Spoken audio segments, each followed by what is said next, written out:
So. Okay. All right, team. Yay, Britt! Yay! Christine told me I need an icebreaker, so I added one slide. Okay. So, there's the slide. A little bit about me. I started off as a dietitian, graduated from UW, did my dietetic internship and got my MPH at UW, and worked in skilled nursing and saw a lot of deconditioned people that really didn't belong in skilled nursing, and was continually reminded that exercise and fitness go hand in hand, and both are very important in just preventative efforts of health and prolonging health and well-being. That's my family. We have a crazy golden at home. This is my husband. This is my grandma. And I didn't think I was gonna cry, but I'm getting really teary-eyed. I got into endurance training after her death.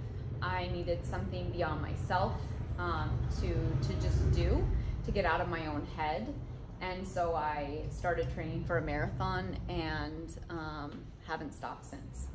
So that's my why. Now everybody needs to find a partner or a neighbor. It could be to your left or to your right. State your name, your favorite endurance sport, and your why. Should we just go around as a group? Yeah, let's do that. That sounds like a great idea. Allie. Whew. Allie. My favorite endurance sport is running, even though I can't really run anymore because of an injury, but it was definitely my favorite. Also, my why. Like, why did I run? What's your why behind why you exercise? Well, that's different than running. I guess just mental health also, yeah. Christopher. Hi, I'm Chris. I like to swim. No, I'm joking. I feel like that's true. I actually can't swim. I actually can't ride a bike either. There you go. There are two things from me. No, I like Spartan racing. I'll tell the team about that when I toss. Okay. Nick. Yeah, I'm Nick, and I have primarily done running endurance, but recently I started doing triathlon endurance. And you know, it's just something healthy to do. My kids are getting older, so yeah, it helps fill the time. Hi, I'm Kelly. I started running as sport in high school and college, and just kept it up because it keeps my mental health good, and just makes me feel better, you know. Hi, I'm Tyler. I love to run, and I do it primarily for the social aspect of it. I'm Turner, running, and I like pushing my body to that red line and seeing what I can get out of myself. I'm Kaylee. I'm also running as well. Anything dealing with weight resistance. I've gotten into the past year and a half. And same, I like, pushing my body, kind of finding that grit. And I'm halfway through the police academy, so now it's kind of like, I have to be, in more or less words, like harder to kill. So that's a big why about why I want to get stronger and just like everything else. I'm Sydney. I don't know if I have a favorite endurance sport. I don't know. I like everything. And I do it just because it's fun. I love being here. Hi, I'm Sophia. My favorite endurance sport is cycling. And why? It's just something healthy for me to do and keeps my body moving since I'm sitting all day. All right. So we're going to talk about a lot of different topics today pertaining to eating and endurance. We're going to talk about building a balanced plate, what the athlete's plate looks like and how that might be different from a balanced plate. We'll talk about macros and micros because everybody likes macros. Eating while training and hydration. So let's start with the basics. I like to use the Harvard Healthy Eating Plate. It's similar to my plate. Harvard, relies upon evidence-based guidelines, and it's just a really good visual. So So everybody go ahead and hold out your hand. Both hands, actually. Talking about building a balanced plate. You've got your dinner plate. You have your carbohydrates, your protein, and your vegetables and your fruits. I like to encourage vegetables and fruits in every meal. They are kind of the one food group, or if you classify them as two separate food groups, that are time and time again supported by evidence, right? There's all these fad diets out there. In the early 2000s, we had the raw food diet, and then it transitioned into the vegan diet, and then the paleo diet. Ketogenic diet can sit down. But all of these diets, the common tie is fruits and vegetables, and it is the food group continually supported by evidence. Evidence shows that cruciferous vegetables aid in the prevention of colon cancer. Evidence shows that people who eat a variety of fruits and vegetables, throughout their life, prolong disease by this amount. Study after study after study supports eating fruits and vegetables. So why not eat something that evidence has demonstrated time and time again is good for you? Now that said, I'm also a huge fan of incorporating carbohydrates into your meals regularly. Figuring out how many carbs you need, we'll kind of touch base on, but it's definitely important. And then lean proteins and healthy fats. And so we'll kind of go into each of those macros and why they're important. Now let's talk really fast before we go into the macronutrient breakdowns about athlete plates. So when you are at a hard training, or in a hard training block, or you've got multiple days of hard efforts in your week, that plate actually looks a little bit different. You will want to have more serving of carbohydrates, right? Fruits and vegetables still important. There are carbohydrates in your fruits and vegetables. You want to make sure you are fueling your body to be able to perform. And so a lot of sports dietitians will say, rather than making half your plate fruits and vegetables, make half your plate food that is carbohydrate rich, because you need that fuel. I always recommend food in its wholest form as the foundation, but that doesn't mean that more refined carbohydrates can't be included in the diet and come into play. But complex carbohydrates like whole grains, buckwheat, oats, whole wheat in whatever form, whole wheat bread, whole wheat pasta, brown rice, wild rice. There are so many different grains that are great sources of complex carbohydrates. And then your starchy vegetables like yams, sweet potatoes. Fun fact, actually, we do not sell yams in the United States. We don't grow them. The variety of quote unquote yams that you see at the grocery store are actually sweet potatoes. But sweet potatoes, white potatoes, those are great complex carbs, and they offer some fiber, aiding in stable blood glucose levels versus a glucose spike. Beans are also a great source of carbohydrates, and they're also protein rich. I also want to just emphasize food is fuel and all foods fit. I work with people to figure out what food serves as foundational fuel and which food serves as fun fuel. It's fun to figure out where each of those foods fit. I am going to include a story about foundational versus fun fuel. Anybody who ran with Turner in college knows the story about the Reese's peanut butter cups. So Turner's a big lover of all food, and all foods fit for him. And one day before a workout, he thought it'd be a really great idea to have a snack. So he went home and had 15 Reese's peanut butter cups and subsequently puked on the run.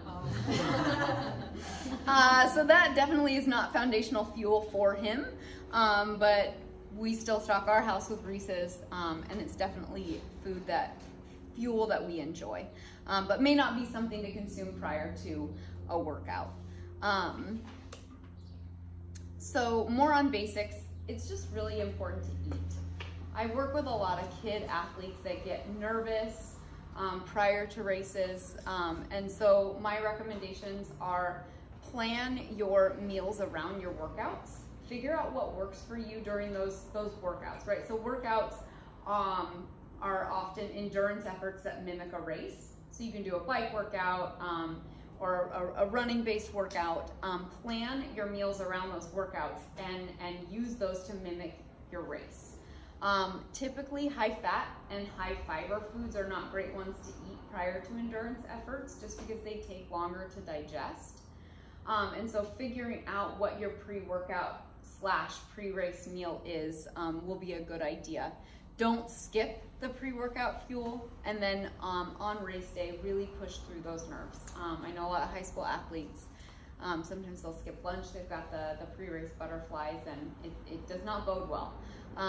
So figuring out, ideas would be like a turkey sandwich with a slight slather of mayo versus like a lot of mayo. There's still a little bit of fat, but it's, turkey sandwich on white bread, that's gonna be low fiber, just a good amount of protein and carbs with maybe some pretzels for lunch prior to your workout.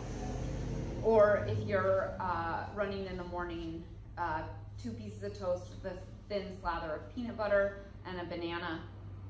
That often works for people. So now let's talk about the macronutrients and micronutrients. Do you all know what macros are? Do you, give me a definition of a macro? It's basically any food component that has calories. So carbohydrates, protein, and fat. And so we'll first talk about carbohydrates. Give me 2 seconds. This turf, man, no joke. Oh yeah. All right, so carbohydrates are our preferred source of energy. And there have been a lot of fad diet gurus or fad diets out there that say like, well, you can trick your body to rely on fat. The thing is, we've adapted for, a really, really, really long time. And so in your lifetime, use what your body has already learned to use as fuel or your preferred source of energy. So eat carbohydrates. Simple versus complex. We talked about, incorporating foods in their fullest form as a foundation, but there are times in which simple carbs bode better for you. Simple carbs are a great on-the-run training fuel, or on-the-run fuel, but they also are great, like we talked about, in pre-race meals. People ask me a lot about carbohydrate loading, or they think about carbohydrate loading before a race.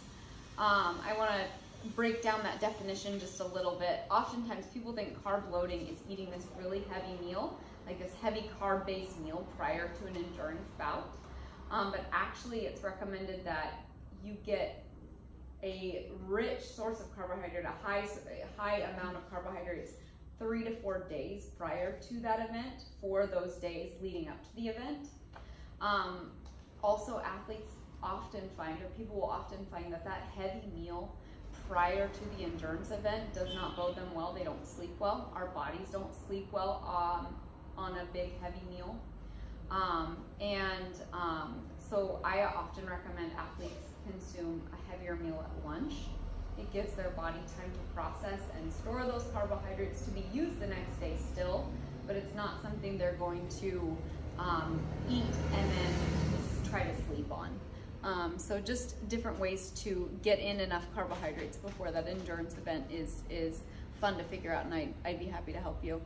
And then protein. Protein's also really important. It's another macronutrient. It's important for muscle growth and development.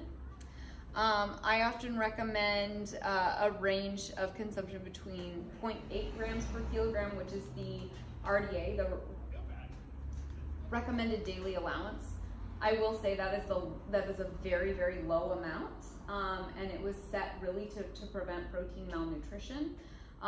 But the range between 0.8 to about 1.7 grams per kilogram is a good daily range, depending on how much you are exercising. Fats. Fats are super, super important. I think we all have learned not to knock fats. I think if I were to be giving this talk 15 or 20 years ago, the fear of fat was much bigger, but it's really, really, really important. It's utilized during endurance exercise, so our body does rely on some fat. It's important for cell integrity. Most of the cells within our body, if not all, are made of a lipid bilayer that is the component that encapsulates the cell.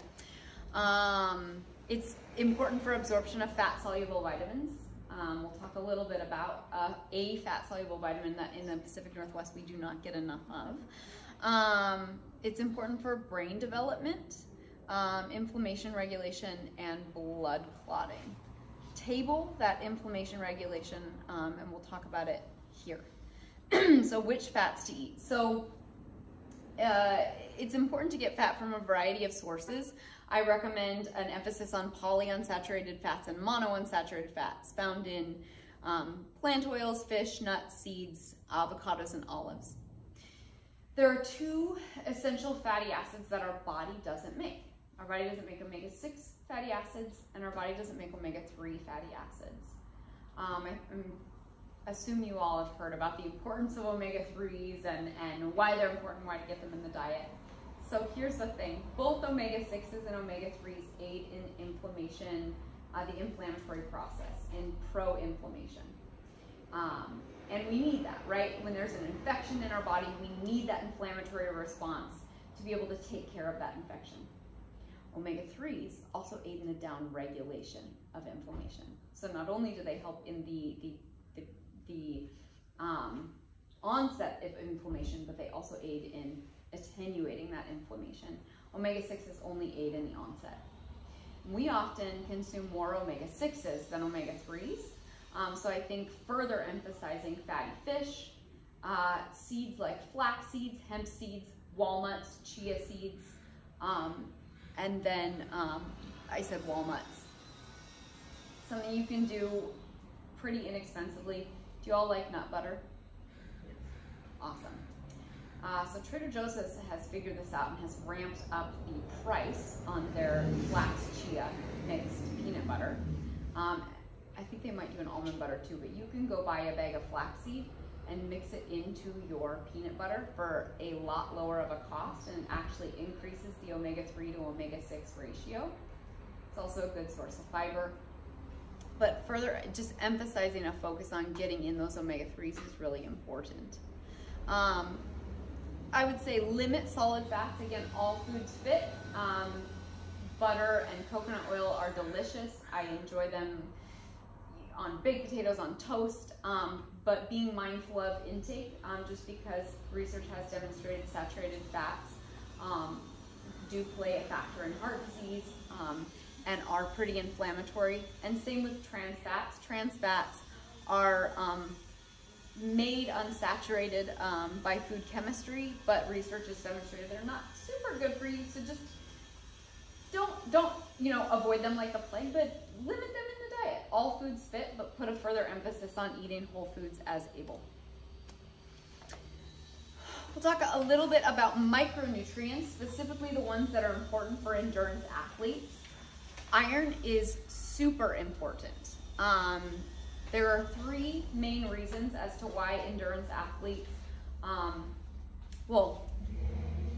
often low in iron. Iron's important for transporting oxygen through the blood, very important for endurance. Endurance athletes are often deficient in iron because of, for runners, foot lysing. They are lysing red blood cells, therefore breaking up the iron, and then it's limited within the body. Also the GI distress that takes place during endurance bouts. I don't know if any of you have experienced the fun tummy troubles that come with endurance efforts, but GI distress makes it hard for the body to absorb iron, but also blood losses in that GI distress that take place. So iron is super important. Food sources. As a dietitian, I cannot prescribe supplements. If you are deficient in iron or think that you're deficient in iron, it's good to get your blood levels checked and then ask your doctor if they recommend a supplement for you. But I like to focus on iron-rich sources in food. Sources include meat, fortified cereal, legumes, leafy greens, and some nuts and seeds. Remember fortified cereal, table it, we're gonna come back to it. Calcium. Calcium's also important, you know, for bone development and resorption. As we're breaking down that bone, our bodies are working to build it up. We need calcium to do that.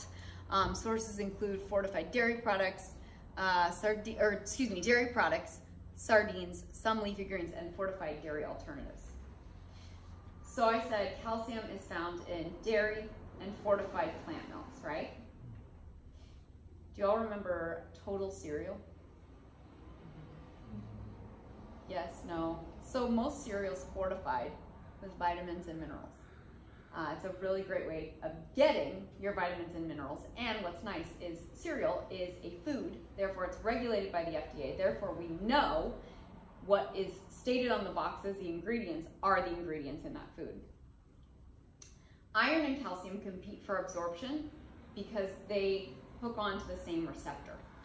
So you take your iron-rich cereal and your calcium-rich milk and you put it all together and you enjoy this super yummy meal, which is fantastic. But you don't absorb 100% of that iron or calcium because they're competing for that absorption. Not gonna knock it, I love cereal and milk, and I think you all should enjoy it too if you like it.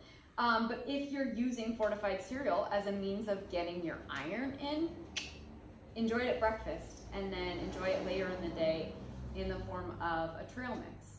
If you like savory trail mixes, take a cup of cereal, take a cup of those chickpeas, the roasted chickpeas that they sell, and some shreds of jerky and some pretzels, and portion it out and enjoy it. That's a great savory trail mix. If you like sweet, take your chocolate chips, take your cereal, your raisins, your nuts, mix it all together and enjoy it that way.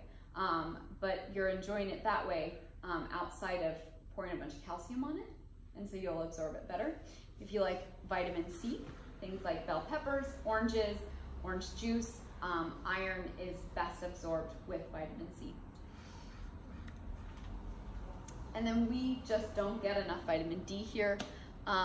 One of our professors taught us that actually even in direct sunlight, between the 10th of September to kind of March or April, we cannot, the rays do not hit us in a way that our bodies can activate that vitamin D. So it's really important to get it through the diet, and should your doctor recommend, also through a supplement. It's found in fortified dairy products, fortified plant milks, fatty fish, and UV treated mushrooms. So let's talk about eating on the go, meaning eating on the run, eating on the bike, eating, you know, before and after a swim, whatever endurance effort you enjoy. It's important to fuel during if your bouts of exercise last longer than an hour. So if your endurance exercise lasts between 1 and 2.5 hours, the recommendations are to get in 30 to 60 grams of carbohydrate per hour. I will say you have to figure out what food works for you and train up. One of the athletes that I work with decided it'd be a really good idea to consume 60 grams of carbohydrate in the first hour of their training, having never tried it before. Skyrocketed their blood sugar, and for the rest of the day they were in the bathroom dealing with the effects of hyperglycemia. And so it's important to train up. If you've never had 60 grams of carbs while you're out on the run in a short amount of time, maybe start with 30 and figure out what that looks like. That could be a Cliff Bar, that could be a packet of gummies.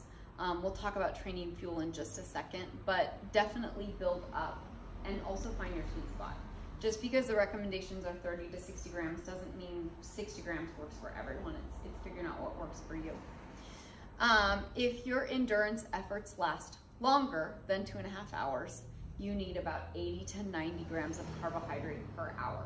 These are guidelines and recommendations based upon evidence. So I would say really try these recommendations on and figure out what works for you. But 80 to 90 is something you'll definitely want to work up to if you have not ever done that before. If you're fueling in between workouts, so if you are a track athlete or a tennis player and you've got a match in the morning and a match at noon, you've got to fuel in between. And the guidelines are to consume about 1 to 1.2 grams of carbohydrates per kilogram of body weight per hour in between, or for the first 4 hours. And this is where easily digestible carbohydrates would be the ideal source. Something like white bread or cream of wheat or those low fiber carbohydrates. Protein's also important to consume. And our bodies utilize the protein that we're eating while we're running or while we're exercising and after. I went to a seminar recently about a guy who got his PhD in protein research, and this was awesome. So I'm sure you all have heard about, getting protein in after you work out, right? It's really important to get protein in while you work out or after you work out. But what we're finding is if you have like a protein-rich meal and you go work out for an hour, that protein that you've consumed prior hits the bloodstream right about the time you finished working out, and your muscles utilize that for repair. That's not to say don't eat after working out. It's just kind of cool that you can eat a really substantial breakfast prior to working out, and that protein is utilized. Or I recommend to people who come to the gym, to athletes that I work with, if you can't eat before you come to the gym, add a little bit of protein powder to your coffee, eat a banana, good to go, and then enjoy breakfast after. But that's pretty substantial carbohydrates, calories, and protein that you're fueling your workout with, so you're priming yourself, and it's aiding in that repair after. So what does training fuel look like? It depends. It could be the form of real food, like applesauce, peanut butter and jelly. It could be gummies, Swedish fish, bananas. There's blocks, stroop waffles, gels. It's figuring out what works for you. I work with a lot of athletes who have tummy troubles. And gels and goo actually are not recommended for people who have endurance-induced irritable bowel syndrome. And so using things like blocks or Scratch has these great gummies. Are things I recommend, but it's really trial and error and figuring out what works for you. I have 2 stories. I tried to take white rice on a run one time, like little cups of pre-portioned white rice. I thought this is going to be great, pure source of carbohydrates. I took it, Tyler, your face, you're like, oh no. I took it on an out and back. I had a cup of white rice at my farthest point out. My blood sugar skyrocketed, and every 2 miles I had to refuel. It sucked. And I had to take breaks. White rice is not my friend on a run. Chris, when I was first getting to know my boss, I listened to this podcast where he was interviewed, and he has this story where he ate a crap ton of Cliff Bars. His blood sugar skyrocketed, and then it fell, right? Cliff Bars may not be his fuel. So it's figuring out what works for you. Hydration. Endurance athletes need fuel. They also need fluid. And I would say fluid comes in the form of fluid plus electrolytes plus maybe a little bit of glucose. And we'll talk about that, or carbohydrate. The goal is to replace fluids lost during physical activity. Research has demonstrated pre-hydration is beneficial. In fact, they even set a strong recommendation of consuming 7 milliliters per kilograms 2 hours prior. So, or about 1 ounce per 10 pounds of body weight. So for a 130-pound individual, that looks like 13 ounces of water within 2 hours prior to exercise. And then you want to replace, or during, you want to consume about 4 to 6 ounces every 15 to 20 minutes. So just small sips on the bottle. And then when you've finished, you want to replace what you've lost 1.5 times. So what this means is, I'm not a huge fan of weighing yourself regularly, but if you're concerned about your hydration, you weigh yourself prior to exercise. You go out for your long run, your long ride. You weigh yourself. the amount of pounds lost, multiply that by 1.5, and then there are 16 ounces per pound of body weight. So for example, if I went out on a 2.5 hour run and I lost 2 pounds, I would need 2 times 2.5. I'm gonna say I lost 1 pound because I'm not gonna do mental math like that. I lost 1 pound. I would need to replace it with 1.5. Is it liters? 1.5. No, it would be ounces, or 1.5 in ounces. So that would be 16 plus 4, 20 ounces. So like I said, fluid comes in the forms of electrolytes and hydration, plus a little bit of glucose. And so electrolytes include sodium and potassium, and then glucose. So what that looks like would be like coconut water or Gatorade. We'll talk about hydration in just a second. There is a recommendation of having 1 gram of sodium per hour during prolonged bouts of heavy sweating. That's a lot of sodium. But if you are doing like a 50K or something like that, being liberal with your salt intake is something that has been recommended among sports dietitians. Liquid IV, LMNT, those are all electrolyte mixes. There's a lot of different hydration mixes out there. I will say choose cautiously and figure out which ones work for you. A lot of hydration mixes have sugar alcohols. If you read the ingredient label, they are words that end in OL. Sorbitol, xylitol, erythritol. Sorbitol is one in particular that people really do not do well with endurance exercise aside. So then when you're adding in any GI distress that comes with endurance exercise, sorbitol really isn't well tolerated. I'm a big fan of Noon, but some of their mixes have sorbitol in them, so be cautious and figure out what works for you. Bananas are a great source of potassium. What I do is I actually take 32 ounces of water, figure it out in my pack. I take 1/8 to 1/4 teaspoon of salt, mix it in my water. It doesn't taste like the sound. It's just a little bit saltier than regular water because it's diluted over the course of 32 ounces, and then I eat a couple bananas on the run. And that's a great way to get in potassium and also electrolytes in a really cheap way.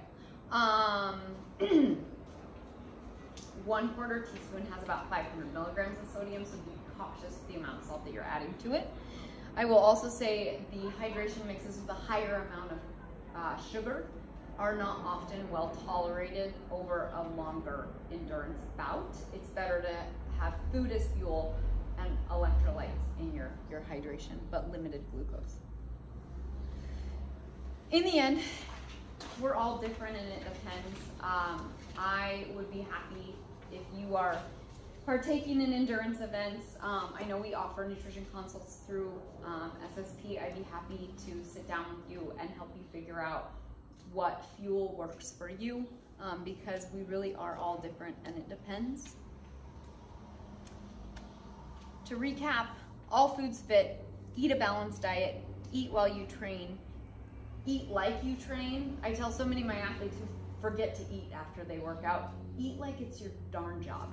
You know, like I see so many people so dialed in on the splits and the amount of mileage that they're doing in the workouts, and then they have chips and salsa for lunch. Eat like you train, eat like it's your job, and find out what works for you. Questions at the end? Because I'm passing it on to you. I mean, if anybody has a question right now, Any questions? I wanted to make sure that I got it right. You said for protein intake, you said 0.8, I wrote down 0.8 to 1.7 grams per kilogram of weight, correct? Mm-hmm. Okay. Yeah, and for resistance training, it's on the higher end. 0.8 is I don't want to be quoted on this, but I've been doing a lot of research on this. It's low. It was kind of that guideline set to prevent protein malnutrition for the the population in general, including the sedentary population in general. And for resistance trained athletes, it's usually 1.6 to 1.7 grams per kilogram per day. Okay.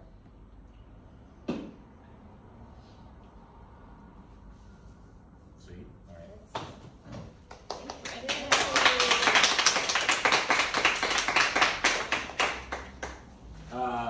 That was really awesome from Britt. Yeah. So I also like how she kind of kneels here, so I'm gonna do the same thing. Actually, I'm gonna go up in a moment. Okay, so for those who don't know me, my name is Chris. I own Seattle Strength Performance. So I'm gonna talk a little bit about strength training. I'm not gonna talk a ton. We're gonna move around a little bit more because that's kind of what I like to do, is move around. So hopefully you guys are prepared for that. But quick background on me. Like I said, when I opened, I actually really enjoy, I guess my sport of choice is Spartan racing. I know everybody here, these two particularly, are familiar. Has anybody ever done a Spartan race outside of those two? All right.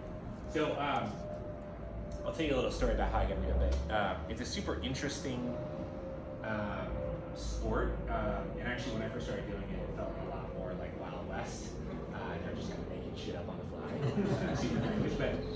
But now it's a lot more, I guess, they're conforming to a standard, and I know they're trying to get to the Olympics, and so maybe in like 6 to 8 years we might see Spartan racing in the Olympics, which is kind of crazy.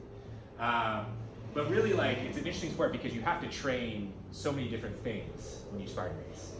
So if you were running, for instance, you know, I'd be like, okay, I know what to train. I know you have to build a really big aerobic base, and those are the things that you would really want to go after. Spartan racing, it requires, you know, multiple energy systems, so the anaerobic and the aerobic system. Requires a lot of power, requires a lot of speed and agility. You're jumping over walls, you're moving things, you have to build a lot of strength. And you also have to have a very strong aerobic base. So it's kind of like everything molded into one, which also kind of piqued my interest when I started getting into it. The reason I got into it, I used to work in kind of a corporate job before this. And back in, I think it was 2013, a buddy of mine was like, hey, let's all like sign up for the Spartan race. And it was down in Portland. And I was like, oh, okay, cool. That's like a 5K, right? Like I could do that, I think. And I wasn't training for it. I was running here and there, and I went to do it. And I just got my ass kicked, like more than I've ever gotten my ass kicked before. And I remember there was this one, I don't like water, which I just told you guys. So I had to go underwater, what they call the dunk wall. And immediately after the dunk wall, I went to this part where it was barbed wire, crawl uphill in the mud for a half mile. And after that, I thought I was going to die. Literally just like fall over. And then I finished, but you know, you finish something and you have that feeling where you're like, man, I sucked at that. Like that was terrible.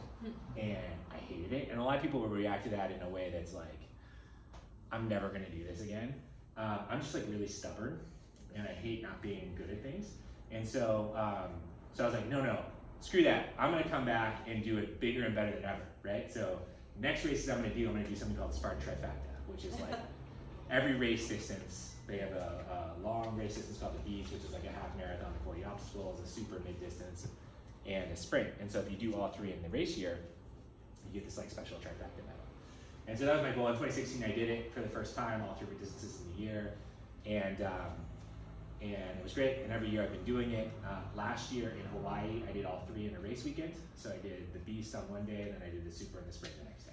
Thought I was going to die at the very end, but it was a ton of fun. So I just like to continue challenging myself in that way. But that's kind of how I got into kind of endurance sports, if you will. And Spartan has a bunch of different other things like hurricane heats.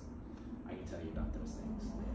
But that's a little bit about me. So in terms of strength training, you know, I started, when I said, okay, I'm going to go and try and do a Spartan race trifecta, the first thing I did was like, I had to get in the gym and figure out how to do some of this stuff and build strength, right? There's a lot of things on that course that if you don't have the requisite strength, you're not going to be able to do all the obstacles, and then you're just going to have to go on the side and do 30 burpees every time you fail an obstacle, which is awful in and of itself. So, so that's what I started doing, and then obviously I got geeky about strength training and exercise, and then fast forward to now, I own a couple gyms. But the one thing that I hear from a lot of people, particularly people in endurance sports or running, is that strength training is going to detract from my ability to perform well in the sport. And so, in this particular slide, all I did is I pulled out a few different studies. I like this particular study because it looked at hundreds of different studies evaluating kind of the benefits of strength training on particularly running performance. I won't go through everything, but I think, I just wanted to pull out a few quotes because I think it's well documented that there is a positive correlation between strength training, resistance training, and improvement in endurance sports, particularly running. And we talk about running economy. I like this term because it really goes to efficiency. Does anybody know what that is, running economy? Anybody talked about running economy? Turner, running economy? I've heard of it, yeah. What is it? How smooth can you be? Using the right efficiency, saving energy. Exactly. You run at the same pace as someone, but if someone's smoother or their economy is better, they're going to be using less energy. Yep. So if you go to the next slide, there's a scientific definition for it, but essentially all it means is, look, runners with good running economy, they use less energy and less oxygen than runners with poor running economy. How do you gain speed? If you're running, how do you get faster? I want to take a guess. What are the mechanics that are involved that make you faster running? Get a higher cadence. Higher cadence? What do you mean, Nick? Moving your feet faster. Okay, interesting. Yeah, what else? Power. Huh? Power. Good. So, to get faster, there's two things that are involved. One thing called ground contact time. There's a thing called ground reaction force. Okay. So really, the fastest runners out there, I'm just going to use a sprinter for an example. If you look at Usain Bolt, you watch one of his races, he's putting a ton of force into the ground as he moves, which is helping him move horizontally faster, but he's spending a limited amount of time on the ground, right? So he's putting a huge amount of force in, which is propelling him forward, and spending a very small amount of time on the ground. That's how you increase speed. Those are just the basic mechanics of how you increase speed. So if you're in track and field, if you're not doing plyometrics, you're not doing work like that, you're missing out on a huge bucket of work that will automatically help you increase your running economy and your efficiency outside of just doing running, right?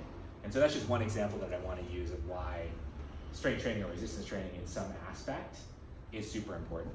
If you look to the other slide, so kind of what should you do? There's this article on Insider, they interviewed, kind of an okay coach. But there's a couple of things that I call out in this article. One thing is posterior chain. Anyone want to guess what that is? I call it out in the article. What is a posterior chain? The entire back of you, yeah. Particularly in the lower body, what muscles are we talking about? Glutes, hamstrings. Glutes and hamstrings, you got it, okay? Here, what's the biggest muscle in the lower body? Glutes. Glutes, okay. If you're climbing a hill, running, or hiking, what muscle do you feel the most? Glutes. Glutes. Super important to train the glutes, super important to train the hamstrings, sick. So we'll go through some of that in a second. What else is important? What do you think? The quads are in there too, right? Yeah, quads. I feel like I call out the hamstrings, the posterior chain, because I feel like so many people talk about squatting and talk about quad work, and it's not like I want to ignore that stuff, but you get way more bang for your buck if you do the posterior chain. Way more. What else? What other muscle? Core. Your core. What is your core? Yes. Core. So why is the core important? Stabilization. Yeah. I always think about the core as when we train people at SSP, we go through a power section at the beginning, and then we also include some core work. And the reason we do that is I always think about it's the importance of, before you get into main resistance training or running or doing any activity you're gonna do, the ability to connect the top and the bottom half is super important, right? So that's why we do a lot of that core work at the beginning, so that when you get into your lifts or when you get into your main activity, you have that thinking and your body feels connected and stabilized together, right? So particularly when it comes to something like running or any other endurance sport, being able to have that extra stability to control better your extremities and all of your movement as you're going through space is super important. So any questions on that stuff, posterior chain and core and all that? The other thing I would add is, you know, a lot of people will do, if you look at like basic kind of fundamental movement patterns, you have a squat, right? You have kind of a hinge pattern. And you can certainly lift heavy in those patterns and that will be beneficial. Even more beneficial, I think, is unilateral training, so we call single leg training. And the reason for that is because, especially if you're running or you're doing something else, there's very few instances in life where we're kind of moving through and we're exactly like this. And we need to generate strength exactly in this position, right? Often we're like here, or we're moving, right? And that stuff becomes super important to train in those different areas. And the more you can train a single leg to be strong, the more strong you're gonna be what we call bilaterally as well, with both feet together, right? So that's why also at SSP we do a bunch of what we call unilateral training. So in our foundations, one of the first thing we do is a split squat, right? Which is exactly in this position and we're just here, right? And the reason for that is because we're getting a lot of bang for our buck in this position rather than putting somebody into a bilateral squat right away. Does that make sense to everybody? Yes. Exciting? Good? Okay.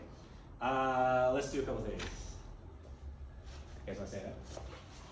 Actually, no, we're going to start on the ground. Sorry. So, we're just going to go into a basic bridge here. So what I want to do is, we got our heels on the ground, and the first thing I want you to do is just kind of find this position. It's about 45 degrees, so I don't want to be too far out here. I don't want to be too far in, okay? I want to be right about here. Okay.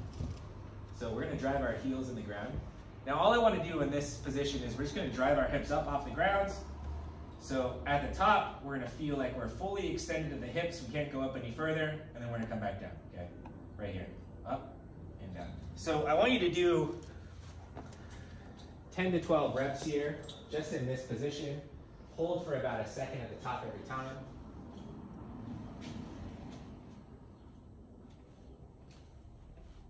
Yep, good, keep going.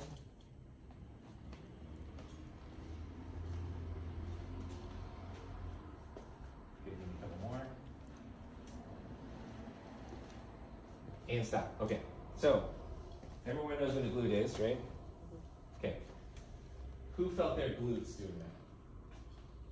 Raise your hand. What was the primary muscle you felt? If it was the glutes, raise your hand. Okay, stop. Who felt their hamstrings as the primary muscle? Who felt their quads? Anyone? Interesting. Okay, so now we're gonna go and we're gonna change it up. So we have that 45-degree angle. Now what I want to do is bring our feet in closer, and we're going to do that same thing. We're going to drive to the heels, and we're going to come up, okay? Same thing, hold for about a second at the top.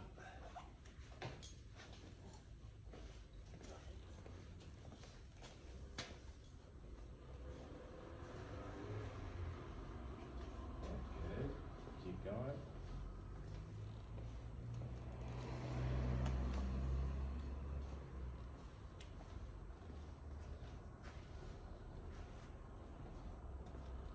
Give me one more. And stop. Who felt their glutes there? Anybody? No glutes. Hamstrings. Stay with the hamstrings. Quads. Yeah. Lots of quads. Okay. Then let's switch it up. So now we're going to go out here. So we were at that 45-degree angles. We were here. Now we're going to go out even further.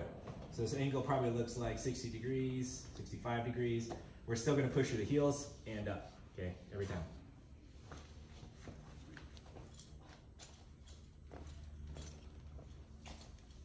Scoot in just a little bit there.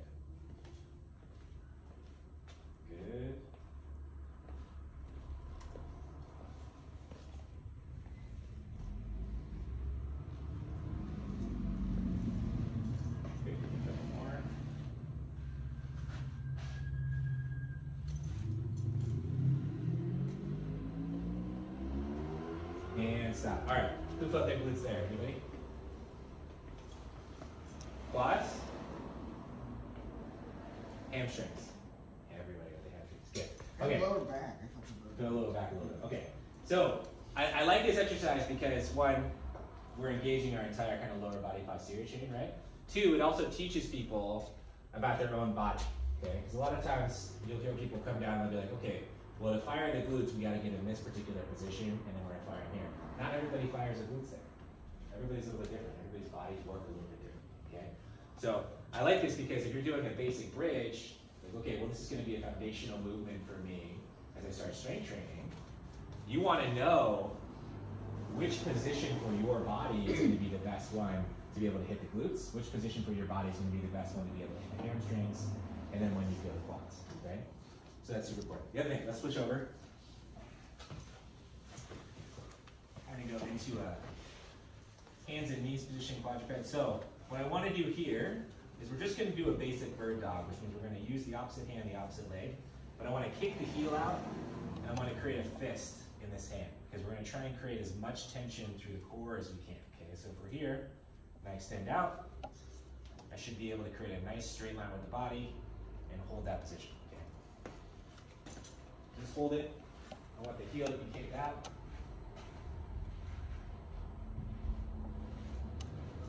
So you should have maximal tension to the body. So if I were able to come around and I just kind of like give you a little poke, I do not want you to move. Okay. There we go. Good. Good. Keep that heel kicked out. Nice. Nice. Switch sides. Yep. Heel out. Good. Good. Keep the tension. Keep the tension. Good. Hold it, hold it, hold it, hold it. And switch again. Good, heel out, nice work. So I'm gonna push it from the side. Nice. Good. Good. There you go. Switch. Get that heel out. Nice work. Woo! There we go.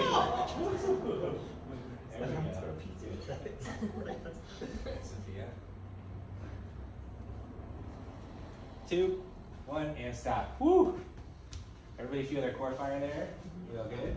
Okay. So, especially when we do core work, we want to keep that amount of tension in the body, because it's super easy when we're down. Okay? It's like, okay, oh, this is simple. We're just gonna hang out in this position, right? If I were to come around and I were pretty loose like this, and I took a sit, you could move me real easy, right? Just boom, I'd fall over.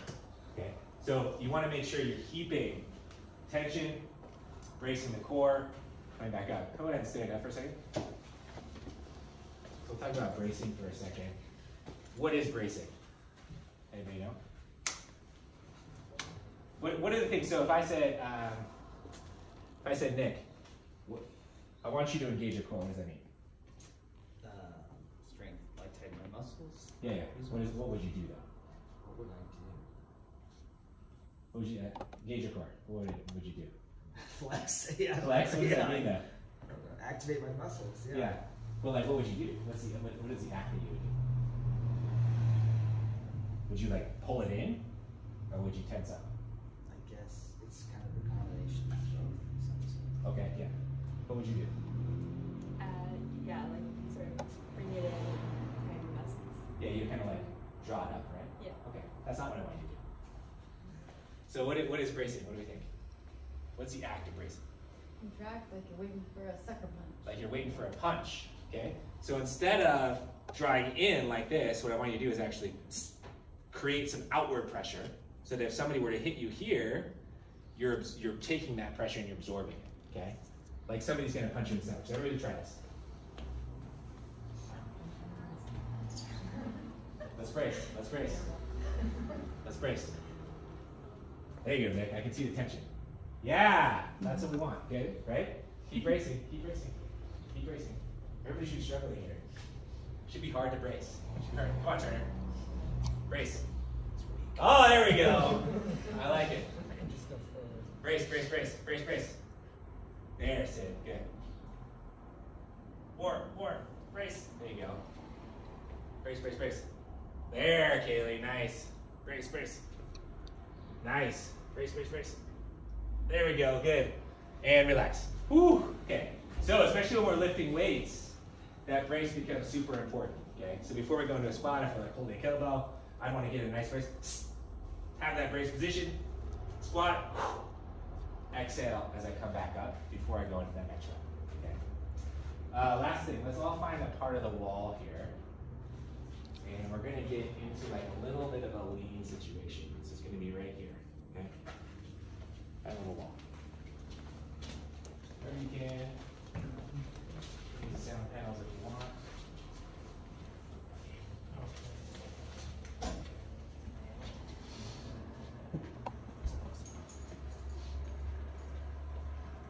Good. Sorry, these shoes might be a little. I know. We'll try it. Okay. So, what I want everybody to do when you're against the wall, we're going to drive, so we're at that nice little lean. We're going to drive our foot up so that our toe is pointing up towards the sky, so our ankle's dorsiflex, and we're thinking about punching the knee up to the sky. Okay? So, this is the position I want you to be in. Yep? And we're kind of on that toe on the back foot. So again, when I talked about speed and we talked about contact time on the ground and forcing to the ground, when I say go, what I want you to do is you're going to switch feet nice and quick, meaning you're going to hit the ground hard and then drive the other foot up as quickly as possible. Okay? We're going to spend as little time on the ground as we can. So wait for me to say go. Go! Good, nice. Hold down position. Go! Go! Okay, let's think about getting faster now. Go! Go! Go! Go! Good, relax for a second. Nice work. Okay, so that's the amount of time. That was good. I want you guys to think about that. This time we're going to do the same exercise. We're going to go 2 times. So when I say go, tap, tap. Right back up, okay? Tap, tap. Boom. Should be nice and quick. So we're driving that knee up towards the sky. Ankles dorsiflex, toe up. Go! Ooh, good. Let's get a little harder. Go! Let's go faster. Let's go faster. Go! There. Go! Go! Go! Go! And relax. Woo! Nice work. Okay. We're going to do one more time. This time what I want you to do is we're going to go tap, tap, tap. Boom. 3 times, okay? So every tap, as you come down, I want you to think about trying to maintain the limited time on the ground, okay? Limited time. So we should be hitting the ground for that same limited time, all 3 reps. Bam, bam, bam. Okay, here we go.